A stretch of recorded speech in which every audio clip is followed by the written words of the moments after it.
നമസ്കാരം. ബീഹാർ നിയമസഭാ തെരഞ്ഞെടുപ്പിലെ ജനവിധി ദേശീയ രാഷ്ട്രീയത്തിൽ പോലും നിർണായക ചലനങ്ങൾക്കിടയാക്കും. ബീഹാർ വോട്ടെടുപ്പ് ഇന്ന് പൂർത്തിയായിരിക്കുകയാണ്. ജനവിധി അറിയുന്നത് വെള്ളിയാഴ്ച.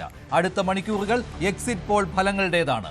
ന്യൂസ് 18 മെഗാ എക്സിറ്റ് പോൾ ഫലങ്ങൾ 6:30 പ്രേക്ഷകരിലേക്ക് എത്തിത്തുടങ്ങും. ബീഹാറിലെ 243 മണ്ഡലങ്ങളിലെയും ജനങ്ങൾ ചിന്തിച്ചത് ഏത് പക്ഷത്തിന് അനുകൂലമാണ്. ജനവിധി അറിയുന്നതിന് മുൻപ് ബീഹാറിലെ ജനമനസ്സ് എന്താണെന്നറിയാം. ഭരണം നിലനിർത്താൻ BJP JDU സഖ്യത്തിന് കഴിയുമോ? കോൺഗ്രസിനെയും ഇടതു പാർട്ടികളെയും ഒപ്പം ചേർത്ത് ഭരണം പിടിക്കാൻ RJDക്ക് കഴിയുമോ? തെരഞ്ഞെടുപ്പ് തന്ത്രജ്ഞനിൽ നിന്ന് നേരിട്ട് തെരഞ്ഞെടുപ്പ് ഗോദയിലേക്ക് ഇറങ്ങിയ പ്രശാന്ത് കിഷോർ ആരുടെ വോട്ട് കട്ടറാകും? ചോദ്യങ്ങൾ നിരവധിയാണ്. ബീഹാർ തെരഞ്ഞെടുപ്പിൽ എക്സിറ്റ് പോൾ ഫലങ്ങൾ വരാൻ ഏതാനും നിമിഷങ്ങൾ മാത്രമേ ഇനി ബാക്കിയുള്ളൂ. 2 ഘട്ടങ്ങളിലായിരുന്നു ബീഹാറിൽ വോട്ടെടുപ്പ്. ആദ്യഘട്ടത്തിൽ 121 മണ്ഡലങ്ങളിലും രണ്ടാം ഘട്ടത്തിൽ 122 മണ്ഡലങ്ങളിലും. താരതമ്യേന ഭേദപ്പെട്ട പോളിംഗ് ആണ് ഇത്തവണ ബീഹാർ നിയമസഭാ തെരഞ്ഞെടുപ്പിൽ ഉണ്ടായത്. വികസനമാണോ മാറ്റമാണോ? ഏതാണ് ബീഹാറിലെ ജനങ്ങൾ ആഗ്രഹിക്കുന്നത്? മാറ്റം വേണമെന്നാണ് RJD കോൺഗ്രസ് സഖ്യത്തിന്റെ മഹാഗഡ്ബന്ധന്റെ പ്രഖ്യാപനം. അതേസമയം വികസനം ബീഹാറിന് തുടരണം എങ്കിൽ അതിന് നിതീഷ് കുമാർ അധികാരത്തിൽ തുടരണം, BJPയും JDUവും വീണ്ടും അധികാരത്തിൽ വരണം എന്നുള്ള കാര്യമാണ് NDA സഖ്യം അവകാശപ്പെടുന്നത്. അതേസമയം പ്രശാന്ത് കിഷോറിനെ പോലെയുള്ളവർ തെരഞ്ഞെടുപ്പ് പോരാട്ടത്തിൽ ആദ്യമായി ഇറങ്ങുകയാണ്. മജ്ലിസ് പാർട്ടിയെ പോലെ ഉള്ളവർ അത്തരത്തിലുള്ള വോട്ട് കട്ടിംഗ് നടത്തുവാൻ കൂടിയാണ് ഇത്തവണ ബീഹാർ തെരഞ്ഞെടുപ്പിൽ മത്സരിച്ചത്. എന്തായാലും 2020 നിന്ന് വ്യത്യസ്തമായ ചിത്രം ഇത്തവണ ബീഹാറിൽ ഉണ്ടാകുമോ? അന്ന് NDA സഖ്യം കേവല ഭൂരിപക്ഷത്തിൽ എത്തിയതാണ്.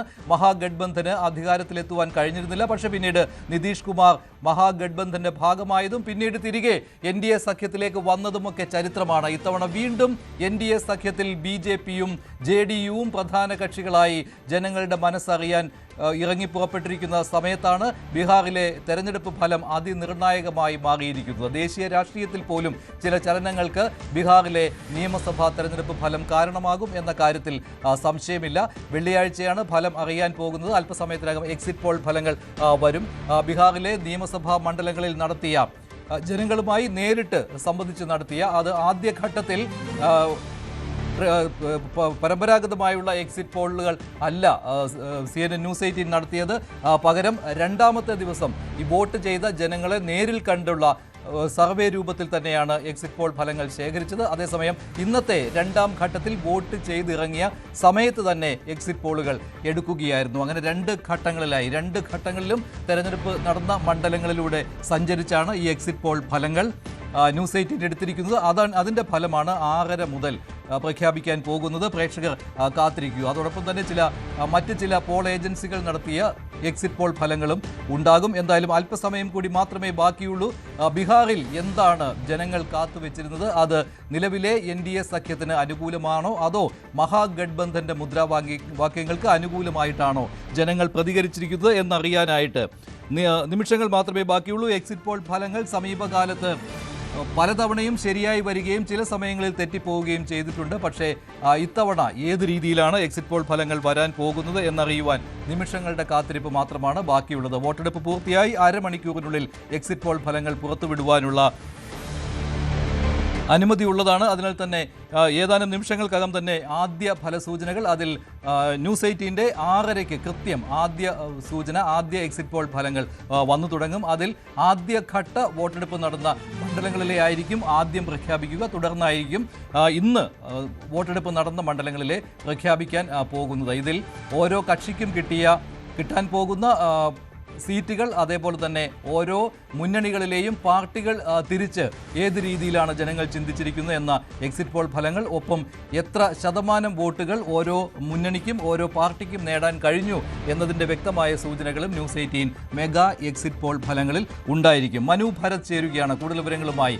മനു, എന്തായാലും ഇത് ദേശീയ രാഷ്ട്രീയത്തിൽ പോലും അതിനിർണായകമായ ഒന്നാണ് ബീഹാറിലെ തെരഞ്ഞെടുപ്പ് ഫലം. അതിനാൽ തന്നെ എക്സിറ്റ് പോൾ ഫലങ്ങളെയും അതുപോലെ തന്നെയാണല്ലോ കാണുന്നത്. ബീഹാറിൻ്റെ യഥാർത്ഥ ജനവിധി അറിയുന്നതിന് മുൻപ് ജനങ്ങളുടെ മനസ്സ് എന്താണ് എന്നറിയുവാനുള്ള ഒരു ആദ്യ ശ്രമമാണല്ലോ എക്സിറ്റ് പോളുകൾ. എപ്പോഴേക്കും ആദ്യ എക്സിറ്റ് പോൾ ഫലങ്ങൾ നൽകാനാവും? 6:30 തന്നെ കൃത്യം നൽകാൻ കഴിയുമോ ന്യൂസ് 18 എക്സിറ്റ് പോൾ? യെസ് 6:30 തന്നെ നമുക്കതിൻ്റെ എക്സാക്ട് ഫിഗറുകൾ ലഭിക്കും. ഇതിൽ പരമാവധി വോട്ടർമാരെ കാണാനുള്ള ഒരു ശ്രമം എക്സിറ്റ് പോൾ സർവേയുടെ ഭാഗമായി നടത്തിയിട്ടുണ്ട്. അതോടൊപ്പം തന്നെ പ്രധാനമായും ഈ ആളുകളെ വീട്ടിൽ ചെന്ന് കൂടുതൽ കൃത്യതയോടുകൂടിയുള്ള ഫലങ്ങൾ കണ്ടെത്താനൊക്കെയുള്ള ഒരു ശ്രമം നടന്നിട്ടുണ്ട്.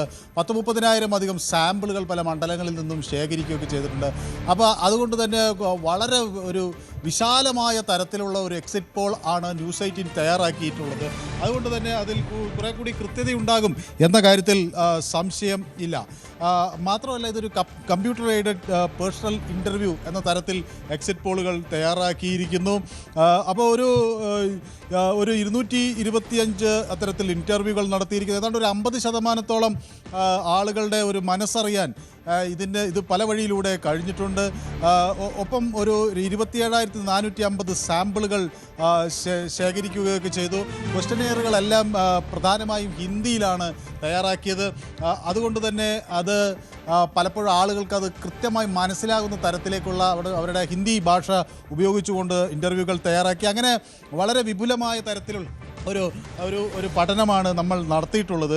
ഇപ്പോൾ ബീഹാറിനെ സംബന്ധിച്ചിടത്തോളം നമുക്കറിയാം, അത് പല പൊളിറ്റിക്കൽ റീജിയൻസ് ആണ് അവിടെ ഉള്ളത്.